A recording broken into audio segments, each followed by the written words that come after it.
Hello everyone. Today I'm gonna be doing a quick overview of the destroyer builds, and I'll probably follow it up with a cruiser overview as well as some cruiser build examples.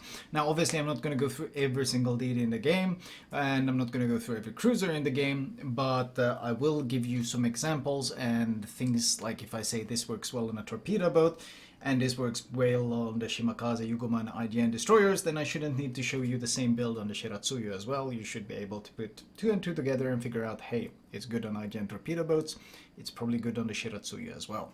At least I'm hoping that it will work like this, so I don't have to go through every single ship in the game, because there's quite a lot of ships in the game. With the destroyers, it's honestly pretty straightforward. The best first point perk that you can basically get in the entire destroyer tree is preventive maintenance. It used to be priority target or preventive maintenance. It's kind of dependent which one you liked, but I mean it's still a top tier perk, and the big issue is that none of the other perks are really that good in comparison. Keeping your engine alive, keeping your rudder, keeping your turrets, torpedoes, all of this alive is generally the most important thing. So you're gonna find that almost every single destroyer build that is recommended by me or basically by anyone else is going to start with these three perks, which is preventive maintenance, last stand. Yes, they built in a last stand, but that's not nearly enough.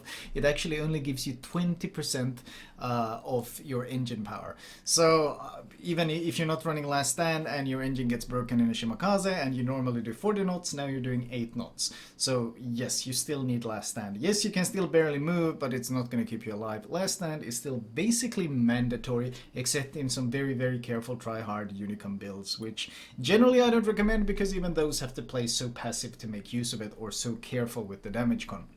So just always take last stand. Honestly, there will basically never be a moment when you play a DD and you go, oh man, I totally didn't need last stand this game. You generally want to have it every single match.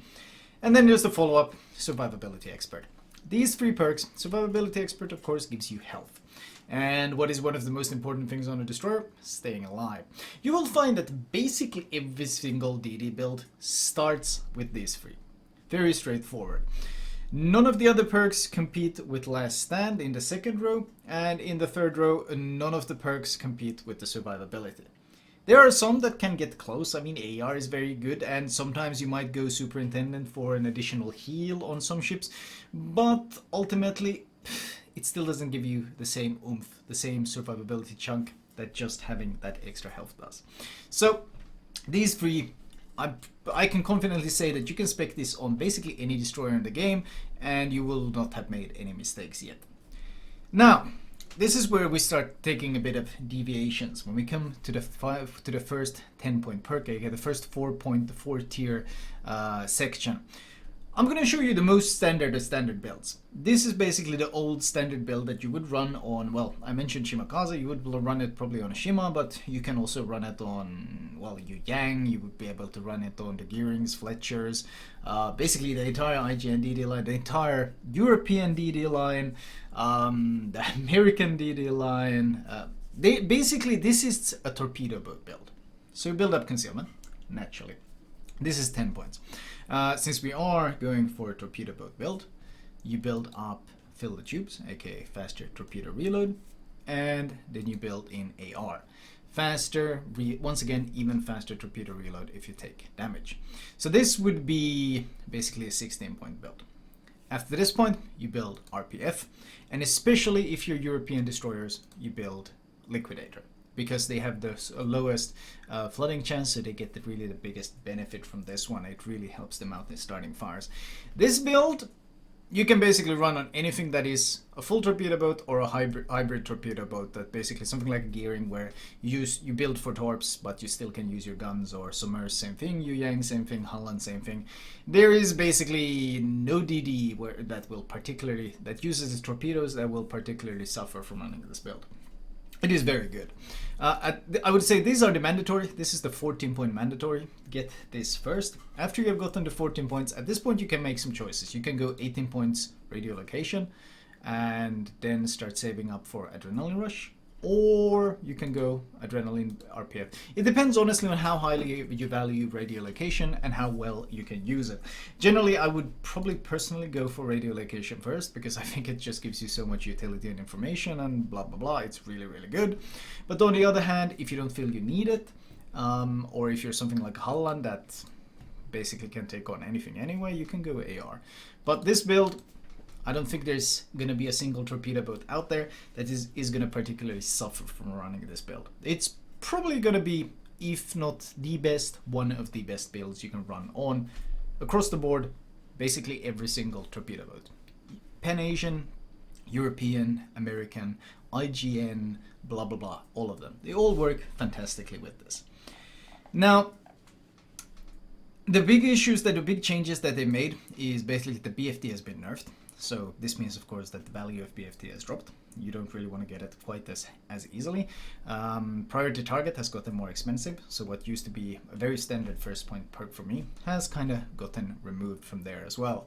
Demo Expert is also pretty lethal with only 1% fire chance, but some of these 4-point skills are quite competitive. However, Dazzle is garbage. I've tried it extensively. I shot people at Dazzle, and I've watched people do comparisons with Dazzle. It is a extremely niche skill that doesn't really seem to have big enough of an impact to justify running it. More importantly, it says reduces the accuracy of a hostile fire directed at your ship, but that does not include carriers. So if rocket planes come in and spot you, well, they're not going to do it's not going to do anything to the rocket planes, and more than likely that he's going to keep you spotted for more than 15 seconds, which means that Dazzle's benefit will disappear. Even worse is, of course, that the benefit that Dazzle gives really isn't that big. Honestly, I'll put a Twitter post in the comment below. You can check that one. It shows Little White Mouse did a test on shooting a ship running Dazzle versus shooting a ship that wasn't running Dazzle, and it's 15 kilometers away, and I wouldn't really say that the benefit Dazzle gives is worth the 4-point investment, especially considering there are so many other skills you potentially want to pick up. Moving on from the generic torpedo build, we can start with, well, I'd kind of call it the generic gunboat build. Basically, there's once again a very similar pattern to most of the destroyers that want to have concealment. There are, of course, some exceptions, some ships that don't care quite as much about concealment, like something like a Kaba. That's one of the few ships that doesn't spec concealment expert. But for most of the others, it follows the same pattern. You start here, once again, standard 10-pointer. After this, we follow it up with AR and BFT. This is pretty much a standard 16-point start for basically most of the gunboats in the game. If you're playing something like the Haruguma, well, the additional range is very nice, because then you can farm 15 kilometers away. And that's the final perk. You can maybe take incoming fire alert to avoid incoming volleys, or you can potentially build faster torpedo reload booster. But this is, once again, this is basically the formula, the start. Most of these gunboats start from here. On the Haruguma, I would probably build AFT for the additional range and incoming fire alert.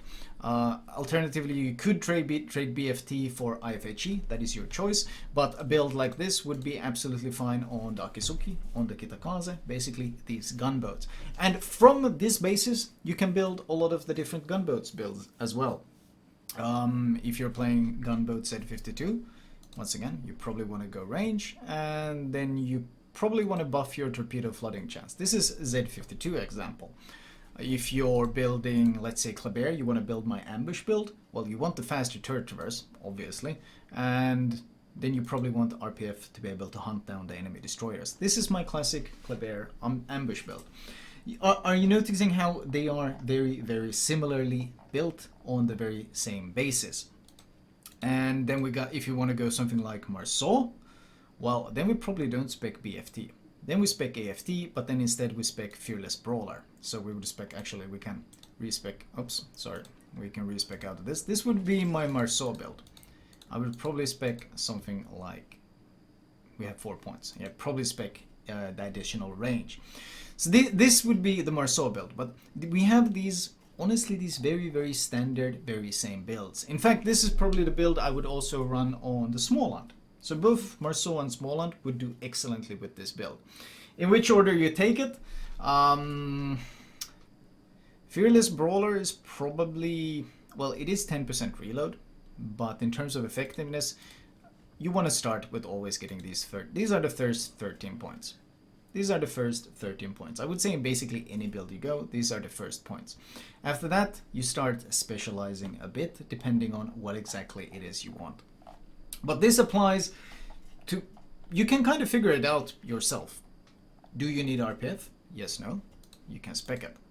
Do you spend a lot of time open water gunboating? Well, then you probably want Fearless Brawler.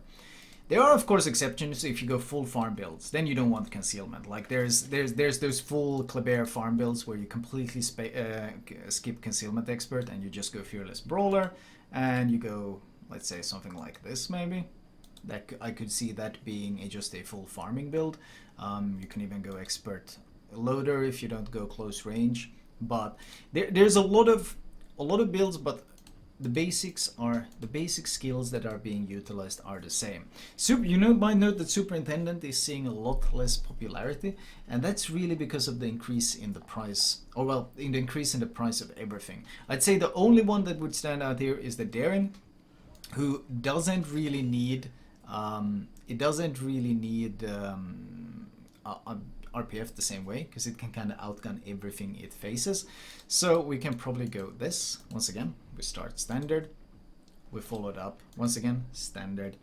But at this point, I would probably go for the additional healing that the Daring gets. Additional heal and smoke, and BFT, and 2 points. Well, I like priority target, but honestly with the Daring Dakka, you can probably just go build like this. This would be a good Daring build. Alternatively, you can go RPF if you want to hunt them down. This is perfectly fine as well. Sorry, this is what I meant. This would be a very good anti-DD build for a Daring. You just hunt down the enemy Daring and he struggles because you have concealment, you have a lot of consumables, and you have RPF to hunt him down. So the standard skills hasn't really changed from the previous game. Like very few of the new super skills are really worth running. The most popular are still just the same old skills. The only exception I would say that the new popular skill, and I say that with quotation marks, is a couple of ships like Småland, Marceau, Kleber that like Fearless Brawler. Basically open water gunboats that don't care about concealment. They kind of like the new skill. For example, Kaba loves building just, once again, standard start, but Kaba loves building this one, and then we just go full gunboat build, and that would be my Kaba build. Maybe we go incoming fire alert. Probably yes. We have pretty fast traverse on Kaba, sorry I can't check, but this would probably be my Kabarov's build. There's honestly not a whole lot of variation. Extra heavy AP shells, you can't afford it. Priority target has gotten too expensive. Consumable enhancements, very, very hard to justify. Maybe for some sort of a radar build, I could potentially see it being ran. The torpedo builds are torpedo skills are good for the torpedo boats, but generally speaking, it's hard to justify a lot of these skills. It's hard to justify them mainly because many of them come with trade-offs. There's no direct, this is just a straight upgrade in the new ones. They're mostly just trade-offs. Most of the time, you don't really want to take those trade-offs when you can just get a standard build. For example, that standard torpedo boat build that I mentioned. It gives you all you need for damage and all you need for survivability. Same start as always, AR as always, and at this point, basically you can probably build every DD in the game like this. I know it's pretty boring, but that's just the way they made it. You can basically build every single DD like this, except for something like Kabarov's, and it will be perfectly fine. After that you decide, do you build torpedoes, or do you build guns, or do you build utility? That's your choice. If I was building torpedoes, ta-da, I am now a torpedo boat. If I was building guns, ta-da, I am now a gunboat. There's not a whole lot extra there. Or alternatively, am I looking to open water gunboat? Ta-da, I am now a open water gunboat. That's really it. I'm sorry for not going into detail on every single ship, but there is really not a whole lot of variation in these builds when it comes to min-maxing. Dazzle is trash. Swift and Silence would be really cool if it wasn't for the fact that it nerfs your reload, and mostly something like a Shima where it's fun to use, you don't really want to use it. Because once again, you'd really want to be able to fight off the enemy. I think the only one who could potentially run this skill would be Kleber and legendary Kleber memes. And when basically legendary Kleber is, we can yoink a captain. Actually, let's yoink this guy. This would probably be the only one where I would run it, and that's because legendary Kleber has this really meme-worthy skill that, or do we have the legendary here? Shit, I don't have the legendary on this guy. Well, that is unfortunate. Well, Kleber's legendary basically turns it into a torpedo build that has almost no gunpower, and of course Kleber is already stupidly fast. So the Kleber is probably the only ship where I could see myself building Swift in Silence. Something like this maybe. Probably Turtverse as well. I'm not sure you want RPF because you don't really care if someone spots you because you're so stupidly fast, especially with this skill and speed boost. The variation that we were so promised, well, it doesn't really exist. The old skills are the best, with gunboats gaining a bit of benefit from running Fearless Brawler and the odd niche meme build with Swift and Silence, but mostly speaking, there hasn't been much that has changed at all. Sorry to break it to you.